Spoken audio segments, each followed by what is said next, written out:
class taxpayers. Not mathematically possible. It is mathematically possible. It's been done before. It's precisely what we're proposing. It has never been done before. It's been done a couple of times, actually. It has never been Jack done Kennedy before. lowered tax rates, increased growth. Ronald Reagan. Now you're Jack Kennedy. Ronald Reagan. Our true choice is not between tax reduction on the one hand and the avoidance of large federal deficits on the other. It is increasingly clear that no matter what party is in power, so long as our national security needs keep rising, an economy hampered by restrictive tax rates will never produce enough revenues to balance our budget, just as it will never produce enough jobs or enough profits. Surely the lesson of the last decade is that budget deficits are not caused by wild-eyed spenders, but by slow economic growth and periodic recessions.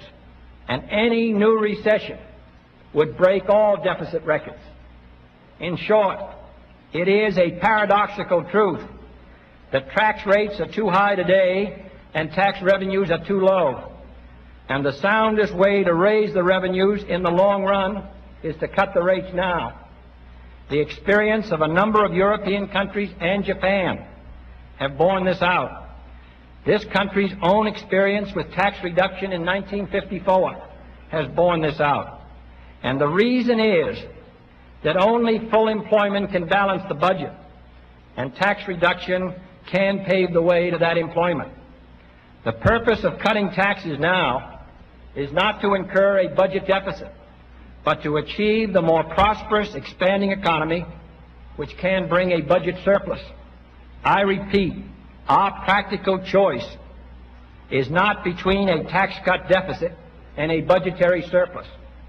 It is between two kinds of deficits: a chronic deficit of inertia as the unwanted result of inadequate revenues and a restricted economy, or a temporary deficit of transition resulting from a tax cut designed to boost the economy, increase tax revenues, and achieve, I believe this can be done, a budget surplus.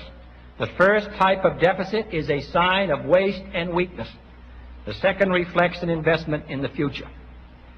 Nevertheless, as Chairman Mills of the House Ways and Means Committee pointed out this week, the size of the deficit is to be regarded with concern, and tax reduction must be accompanied, in his words, by increased control of the rises in expenditures. This is precisely the course we intend to follow in 1963.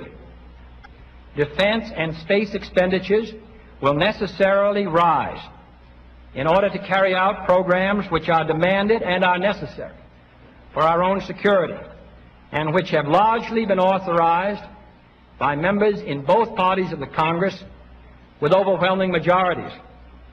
Fixed interest charges on the debt also rise slightly, but I can tell you now that the total of all other expenditures combined will be held at approximately its current level. This is not an easy task. Taking a longer view, the federal debt today is 13% higher than it was in 1946. It is this setting which makes federal tax reduction both possible and appropriate next year. I do not underestimate the obstacles which the Congress will face in enacting such legislation. No one will be satisfied. Everyone will have his own approach, his own bill, his own reductions.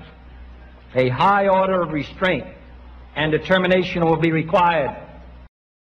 You have refused, and again, to offer specifics on how you pay for that 20% across-the-board tax cut. Do you actually have the specifics, or are you still working on it, and that's why you won't tell voters? I repeat, in enacting such legislation, everyone will have his own approach, his own bill, his own reductions. A high order of restraint and determination will be required. This nation can afford to reduce taxes. We can afford a temporary deficit, but we cannot afford to do nothing.